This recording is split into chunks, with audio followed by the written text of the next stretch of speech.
Panorama group, जो सोचता है वो करता है। नमस्कार, खबरें विद न्यूज हाट में आपका बहुत बहुत स्वागत है। मैं हूं सागर और मेरे साथ मौजूद हैं न्यूज हाट के सीनियर जर्नलिस्ट चंदन झा। नमस्कार सर। नमस्कार सागर जी। सर, तेजस्वी यादव ने कल एक फिर से बड़ी रैली की और उसमें फिर से सीएम बनाने की गुहार कर दी। क्या लगता है, कांग्रेस को चेतावनी दे रहे हैं, आंख दिखा रहे हैं तेजस्वी यादव? पहले सागर जी, हम लोगों को जो कल पटना के मिलर हाई स्कूल में जो कार्यक्रम हुआ उसके बारे में बताते हैं, फिर आएंगे।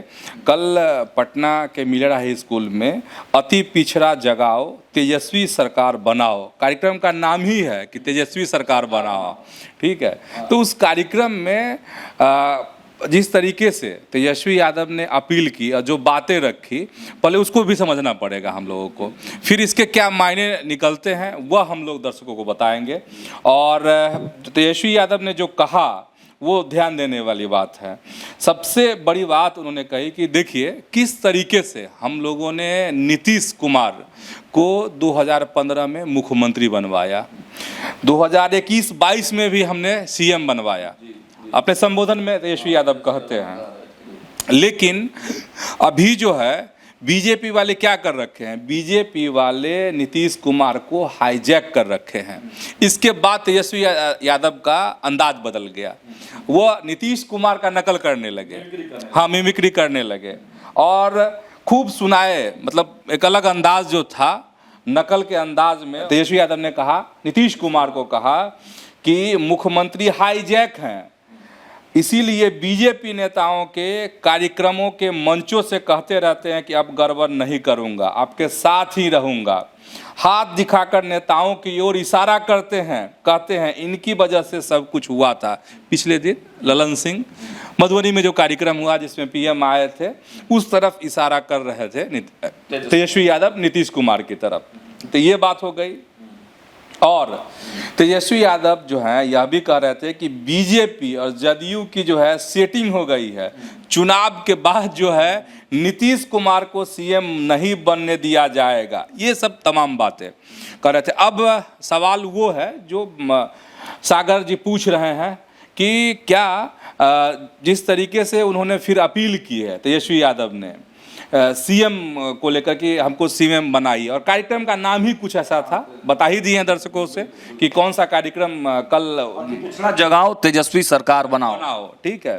तो इनका सवाल यह है, आपका सवाल यही ना कि कांग्रेस को कहीं डरा तो नहीं रहे, क्योंकि अभी तक महागठबंधन में सीएम फेस तो तय नहीं किया गया और बार बार जब कृष्णा लवरू से पूछा जाता है तो वो सवाल को टाल जाते हैं। यहां तक कि तेजस्वी यादव से जब पिछली बैठक में पूछा गया था तो वह भी इस सवाल को टाल गए थे और उन्होंने कहा था कि जो समझदार है वो समझ गए होंगे। इशारों में बात कर रहे हैं महागठबंधन में, लेकिन यहाँ मंच से ऐलान कि हमको मुख्यमंत्री बनाओ। अच्छा, ये सागर जी, ये देखिए तेजस्वी यादव महागठबंधन की अगर बात कर रहे हैं हम लोग, तो तेजस्वी यादव कोऑर्डिनेशन जो कमेटी बनी है उसके अध्यक्ष है, ठीक है। तो समझदारी वाली बात है, तेजस्वी यादव ने कहा भी है जो समझदार हैं वो समझ रहे हैं। इसके बाद कांग्रेस भले ही इस बात को स्वीकार नहीं कर रही है या नहीं कह रही है, जो मतलब बड़ी सियासत है इसके पीछे। अब इसकी सियासत को समझा देते हैं। सियासत यह है कि जो डराने की कोशिश होती है अलग अलग मंचों से, नीतीश कुमार हैं या बीजेपी के तमाम नेता हैं, एनडीए के तमाम नेता हैं, जो पुरानी बातें याद कराने लगते हैं कि देखिए 2005 से पहले क्या होता था, जंगल राज की जो बात कहते हैं।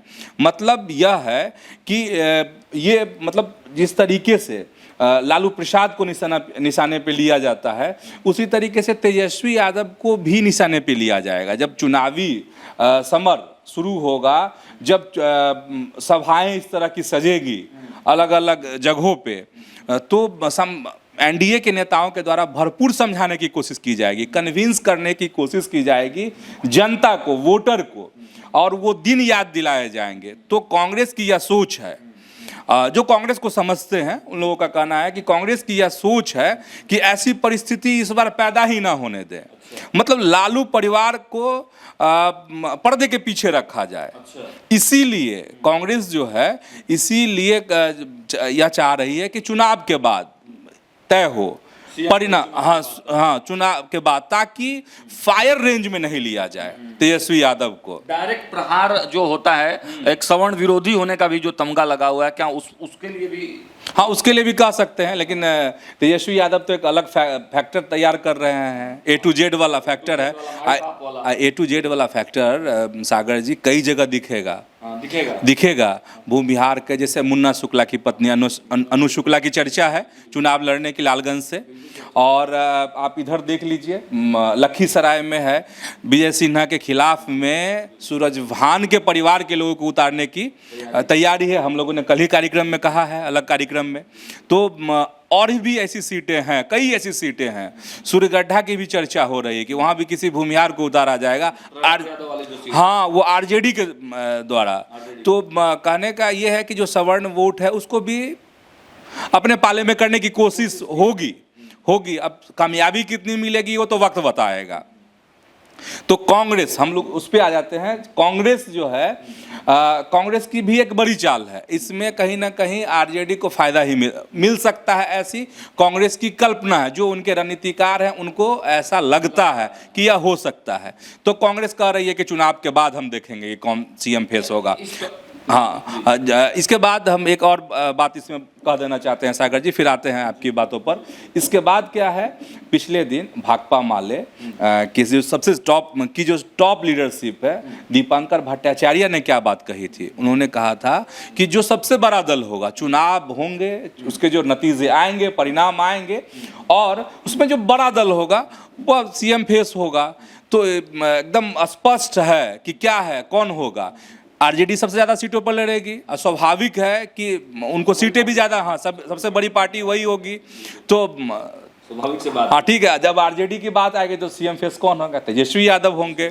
लेकिन मेरा इसमें एक पूरक सवाल है, चर्चाएं यह भी है कि कांग्रेस इस पर थोड़ा प्रेशर पॉलिटिक्स भी कर रही है, और उनका कहना है कि जब तक आप हमें सीटें डिसाइड नहीं कर देते हैं तब तक हम आपको सीएम मानने को तैयार नहीं, या सीएम घोषणा करने को तैयार नहीं है। तो इसमें कितनी सच्चाई लगती है? नहीं, इसमें भी सच्चाई है। प्रेशर, हाँ, प्रेशर पॉलिटिक्स तो है ही, एकदम सही बात है। सागर सही कह रहे हैं कि प्रेशर पॉलिटिक्स है। सीटों की लड़ाई भी है, इसमें सीटों की भी लड़ाई है।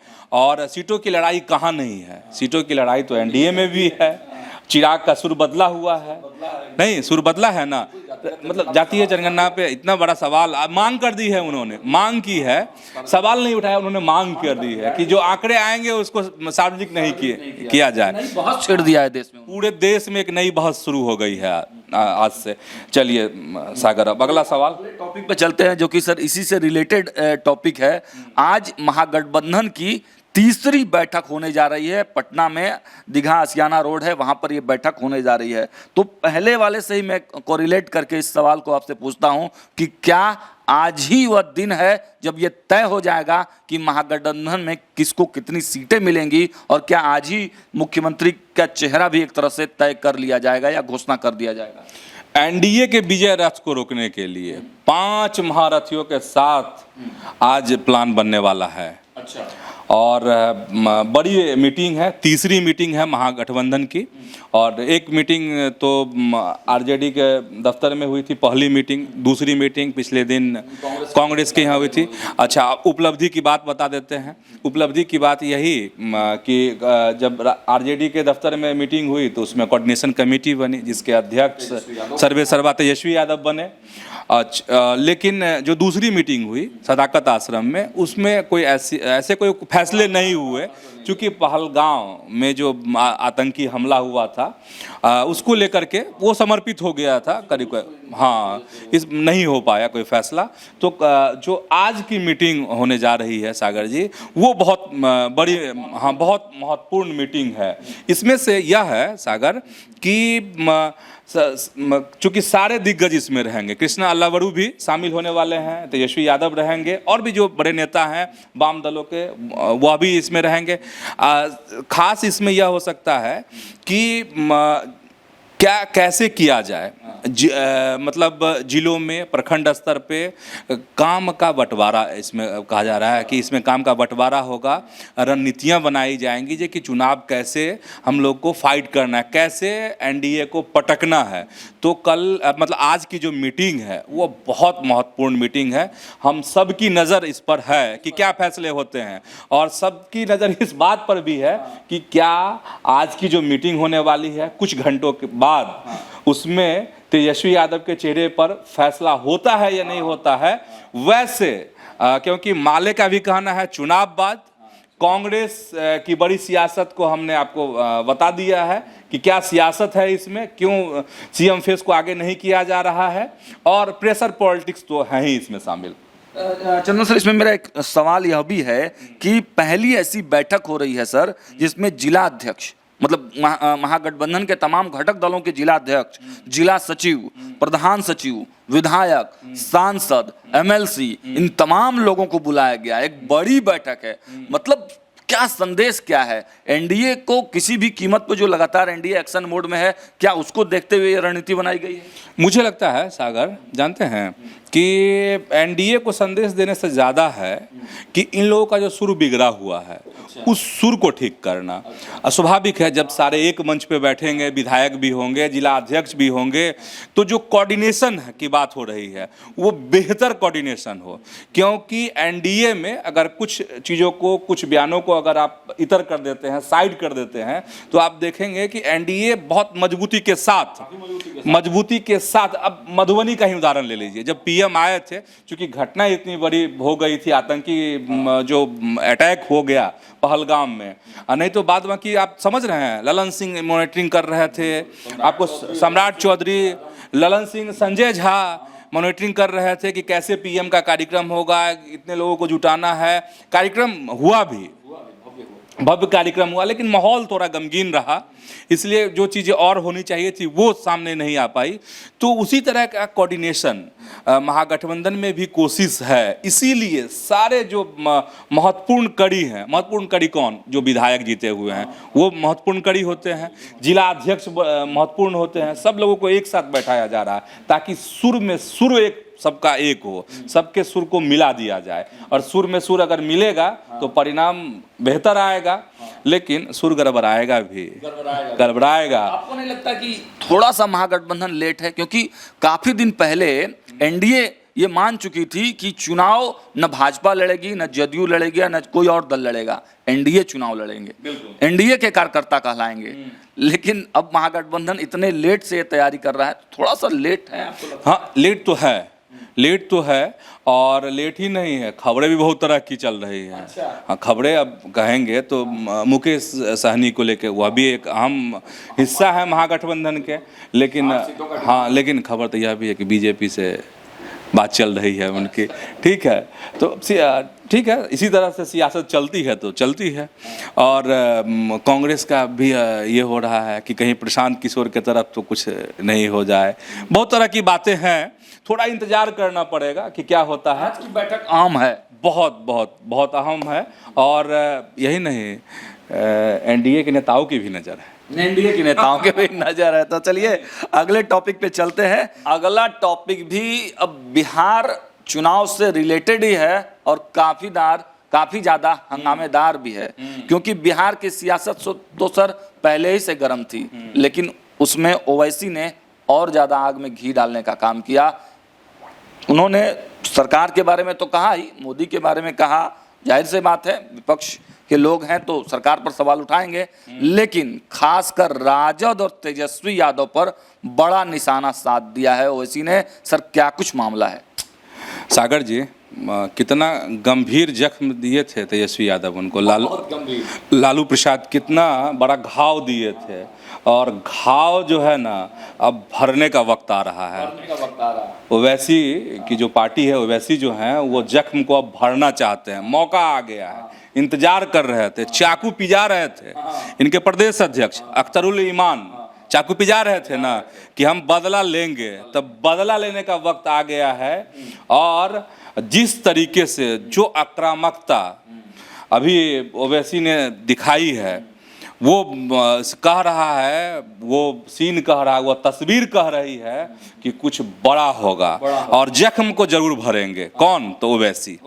अब देखिए 3 मई को किशनगंज से शुरू हुए दौरे में ओवैसी ने क्या किया? बहादुरगंज में रैली की, फिर भी घोषित कर दिया। वो खबर हम लोग बता ही चुके हैं दर्शकों को। फिर जो है दरभंगा में कार्यकर्ताओं के से वो उनकी मुलाकात हुई है। इसके बाद मोतिहारी में रैली की और गोपालगंज में नेताओं के साथ रणनीति बनी। मतलब एक साथ 3-3 क्षेत्र को साथ रहे। आप समझ रहे हैं, सीमांचल, मिथिलांचल, चंपारण, तो मतलब AIMIM उन सभी जगहों को टटोल रही है जहां खेल बदल सकता है, खेल किया जा सकता है। उन जगहों को जहां मुसलमान वोटर्स मायने रखते हैं, उन सभी जगहों को टटोल रही है। अच्छा ये देखिए 50 से कम सीटों पे नहीं लगता है कि चुनाव लड़ेंगे। वैसे उनके प्रदेश अध्यक्ष तो कह रहे थे कि भाई हम 125 जिलों में मेरा प्रभाव है और हम 100 सीटों पर हमारी नज़र है, हम तैयारी कर रहे हैं। अगर 50 सीट में भी, यहाँ तक 10-12 में खेल हो गया था कि तेजस्वी यादव 2020 के विधानसभा चुनाव में चुप नहीं बन पाए थे, और 50 सीट पे लड़ते हैं, 10-20 में फिर खेला हो जाता है, तब तो मुश्किल हो जाएगा। इसने तो सर कह ही दिया कि 4 ले गए हैं, 24 लेकर आएंगे। बिल्कुल, इसलिए तो कह रहे हैं कि गहरा जख्म मिला था उनको और उस जख्म को वो भरना चाह रहे हैं, और इससे और क्या वक्त मिलेगा कि इसमें दवाई की जाए। इसीलिए उनका यह दौरा, ओवैसी का जो ये दौरा है सागर जी, वह एक अलार्मिंग है। किसके लिए अलार्मिंग है? किसके लिए? तो महागठबंधन के लिए, आरजेडी के लिए, खासकर आरजेडी के लिए, कि अगर मुसलमान वोटर इधर से उधर छिटक गए तो समझिए खेल क्या होगा और क्या दशा होगी महागठबंधन की, तेजस्वी यादव की। मतलब सपना पूरा होगा कि नहीं होगा वो अभी मुश्किल है, अब देखना पड़ेगा। क्योंकि एक चीज़ और है इसमें, AIMIM की यह भी कोशिश है कि हम समान विचारधारा, उन्होंने कहा है, उनके प्रदेश अध्यक्ष ने पिछले दिन, कि हमने कांग्रेस से भी अपील की है, हमने लालू प्रसाद से भी अपील की है कि हमको भी जगह दी जाए महागठबंधन में। अगर जगह नहीं मिलती है तब तो हम बताइए दिए कि 100 सीट, 25 जिला, 50 तो कम से कम, खेला तो तय। जब सीमांचल में खेला हुआ था, सीमांचल में अगर खेला नहीं होता तो तेजस्वी मुख्यमंत्री हो जाते। नहीं तो अलार्मिंग तो है इनके लिए। महागठबंधन के चुनाव मतलब बैठक से ठीक पहले ओवैसी का ये धमाकेदार बयान और दौरा कुछ न कुछ तो सर जरूर करता है। बहुत कुछ कह रहा है। अब जब जिसकी लड़ाई आज देख रहे हैं ना, मिलर हाई स्कूल वाला जो कार्यक्रम कल हुआ था, उसमें देख ही लिए, मिलर हाई स्कूल में कार्यक्रम हुआ, उसमें नाम ही था कि तेजस्वी किस सरकार बनाओ। तो ये फिर मुराद पूरी होगी कि नहीं पूरी होगी, इस पर फिर सवाल खड़ा होगा। ओवैसी ने आकर सवाल खड़ा कर दिया एकदम, बिल्कुल बिल्कुल। एक और टॉपिक है सर जो कल से लगातार ट्रेंड में है। भारतीय जनता पार्टी के एक विधायक हैं, भागलपुर के बिहपुर से विधायक हैं इंजीनियर शैलेंद्र, लगातार बयान देते हैं। कल फिर उन्होंने एक बड़ा बयान दे दिया। उन्होंने कहा है कि भारत के मुसलमान पाकिस्तान के हिमायती हैं, राजद मुसलमानों की पार्टी है। मतलब क्या फिर से पोलराइजेशन वाली रणनीति पर भाजपा ने काम करना शुरू कर दिया है क्या? भाजपा ने शुरू किया कि नहीं किया, लेकिन इंजीनियर शैलेंद्र ने जरूर शुरू कर दिया है एकदम। इन दिनों कई इस तरह के बयान आए हैं इंजीनियर शैलेंद्र को, जिससे लग रहा है कि इंजीनियर शैलेंद्र का जो है मिजाज कुछ और है। खैर ठीक है, जो बयान यदि ये हैं जिस कारण से या सुर्खियों में है इंजीनियर शैलेंद्र, अच्छा हम लोगों ने कोशिश की कि उनसे बात की जाए, लेकिन हम बात नहीं हो सके नहीं। लेकिन उन जो वीडियो जो उनका ये रहा है, जो उनकी बातें रही हैं, वह हम लोग बता देते हैं। विधायक कह रहे हैं, बिहपुर के विधायक हैं, हाँ, और कह रहे हैं कि आतंकवादी कहते थे, मतलब पहलगांव को लेकर के उनका इशारा था, कहते थे कि जब तक ये कलमा नहीं पढ़ेगा तब तक इसको मारते रहेंगे। ये मुसलमान हमारे देश के हिंदुओं को मुस्लिम धर्म कबूल करवाने को मजबूर कर रहे हैं, भारत में रहते हुए पाकिस्तान की तरफदारी कर रहे हैं। यही शब्द जो है मतलब बिहार की सियासत को गरमा रहा है। अच्छा, एक चीज़ देखिए कि इस तरह के ये बयान दे रहे हैं, लेकिन इस तरह के बयान से एनडीए में हो सकता है कि कहीं असहज नहीं हो जाए नीतीश कुमार। जदयू, यह भी बात है। अपना विचार यह रख रहे हैं, लेकिन इसे एनडीए की जो अंदरूनी सियासत है सागर जी, वो गरमा सकती है। लेकिन पिछली बार सर जब केंद्रीय जो मंत्री हैं गिरिराज सिंह, उन्होंने यात्रा किया था और उसके बाद लोकसभा चुनाव में नीतीश कुमार अच्छा किए थे, तो क्या वही रणनीति पर कहीं ना कहीं भाजपा काम कर रही है कि एक तरफ सब मिलजुल कर काम करेंगे और दूसरी तरफ कुछ ऐसे लोगों को छोड़ दिया जाए जो पोलराइजेशन की बात करें, जिससे वोट टर्न अप हो सके? नीतीश कुमार के भी इसमें मौन सहमति हो?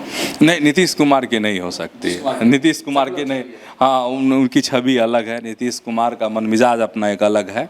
और बीजेपी, अच्छा, एक इंजीनियर शैलेंद्र, ठीक है, विधायक हैं, लेकिन अभी भाजपा के कोई भी जो बड़े नेता हैं उनका इस तरह का बयान नहीं आया है।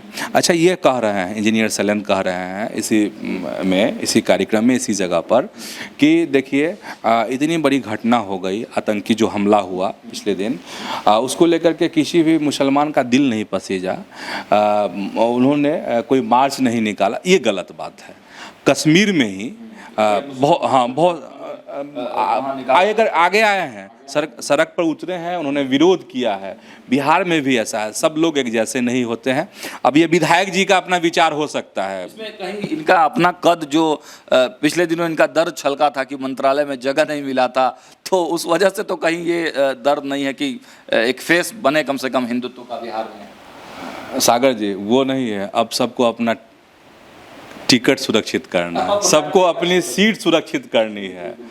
तो ये हो सकता है मन और मिजाज में, लेकिन विधायक जी अगर हम लोगों से बात कर लेते तो और कुछ हम लोग अपने दर्शकों को बताते। नहीं, चलिए, एक अंतिम टॉपिक है, मैं चाहूँगा बहुत कम समय में हम लोग इस टॉपिक को खत्म करें। सर, भारतीय जनता पार्टी के संगठन के महामंत्री बिहार आए हुए थे और उन्होंने बड़ा फैसला लिया है। कहा जा रहा है कि कुछ नेताओं के पर कतरने की तैयारी में भारतीय जनता पार्टी है और कई महामंत्रियों को जो है वो बदलने की तैयारी चल रही है। वो अध्यक्ष के बाद दूसरे नंबर का पोस्ट होता है भारतीय जनता पार्टी महामंत्री का।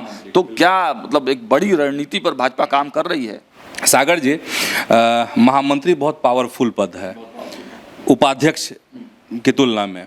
और महामंत्री की आप बात कर रहे थे, तो जो खबर है वो अलग अलग कार्यक्रम में बताए भी थे, इस कार्यक्रम में भी बता रहे हैं कि महामंत्री, जितने भी पुराने महामंत्री हैं वो सारे बदल दिए जाएंगे। सारे बदल दिए जाएंगे, पांचों के पांचों। वैसे नियमतः 4 ही महामंत्री बनाने का प्रावधान है, लेकिन पिछले बार जो अध्यक्ष थे उन्होंने 5 बनाए थे, तो इस बार भी चर्चा यही है। और जो शॉर्ट लिस्ट बनी है उसमें भी 5 नाम हैं। अब 5 नाम किनका है वो थोड़ा इंतजार करना होगा। आपके डायरी में है? हाँ, डायरी में है, लेकिन थोड़ा इंतजार कीजिए, क्योंकि बीजेपी में कहा जाता है कि नाम बताने में नाम कट जाता है, और हम नहीं चाहते हैं कि अगर नहीं, दिलीप जायसवाल अगर प्रदेश अध्यक्ष ने अपनी लिस्ट में किसी का नाम शामिल कर लिया है तो उनका नाम कटे। लेकिन चले जाएंगे तो अब इसमें तो वो भी जाने वाले में बड़े नाम हैं, सीवीएस राम हो गए, मिथिलेश तिवारी हो गए, तो सब सारे लोग चले जाएंगे। तो इसलिए किसी के लिए ये नहीं होगा कि हाँ ये बच गए, हमको ये हो गया। तो जो अब तक खबर है, बस इंतजार है, उस लिस्ट का इंतजार है कि कब जारी होता है, और लिस्ट बहुत जल्द जारी हो जाएगा, क्योंकि फाइनल स्टेज में। उसमें भी एक चीज़ और है,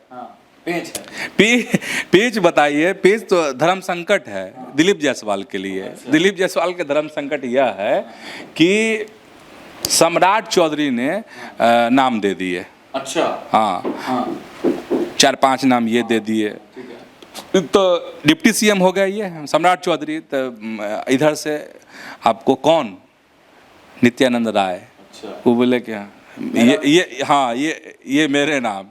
इसके बाद तो इधर से सब हो गया, तो फिर विजय सिन्हा बोले सब लिस्ट देगा तो हम बाकी रहेंगे, हम भी डिप्टी सीएम है, तो वह भी लिस्ट दे दिए, वो भी उतना ही, ठीक, उतना ही। जबकि महामंत्री 4 बनने, 5 मान लीजिए, ठीक है। जैसे उपाध्यक्ष 6 है प्रावधान बनाने का, लेकिन 8 उपाध्यक्ष थे, तो 8 उपाध्यक्ष इस बार भी संभवतः है कि उम्मीद है कि 8 उपाध्यक्षों की संख्या रहेगी। तो प्रावधान है 6 उपाध्यक्षों का, तो 8 उपाध्यक्ष बनेंगे। तो यहीं पे धर्म संकट खड़ा हो गया दिलीप जायसवाल के साथ। लेकिन अब वो धर्म संकट के बादल धीरे धीरे छट रहे हैं, बहुत जल्द लिस्ट आ जाएगी। तो BL संतोष का आप जिक्र कर रहे थे, तो BL संतोष से भी मंत्रणा हो गई है दिलीप जायसवाल की इस विषय पर।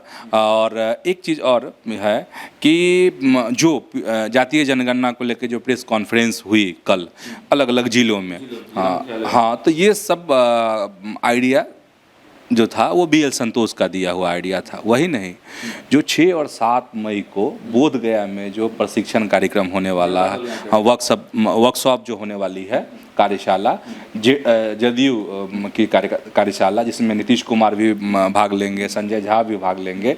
तो कहा जा रहा है कि यह भी टिप्स जो है BL संतोष ने दिया है। तो कोऑर्डिनेशन, NDA का कोऑर्डिनेशन, इसी कोऑर्डिनेशन को अभी कुछ घंटों बाद जो मीटिंग होने वाली है महागठबंधन में, हाँ, तो इसी तरह का कोऑर्डिनेशन उसमें भी तैयार करने की कोशिश होगी। चलिए, तो आपने तमाम खबरों को देखा है। देखिए, बिहार की सियासत इसी ढंग से लगातार चल रही है। दोनों ही जो बड़े गठबंधन है उसमें सियासत तेज हो गई है। अपने अपने पार्टी को ज़्यादा से ज़्यादा सीट कैसे मिले उसकी तैयारी में दोनों ही गठबंधन और उसमें जो घटक दल हैं वो लगे हुए हैं। अब देखना होगा कि आज की जो महागठबंधन की बड़ी बैठक होने वाली है उससे क्या कुछ निकलता है और भारतीय जनता पार्टी आने वाले समय में कौन सा नया रणनीति बनाती है। देखते रहिए न्यूज़ हाट। बहुत बहुत धन्यवाद।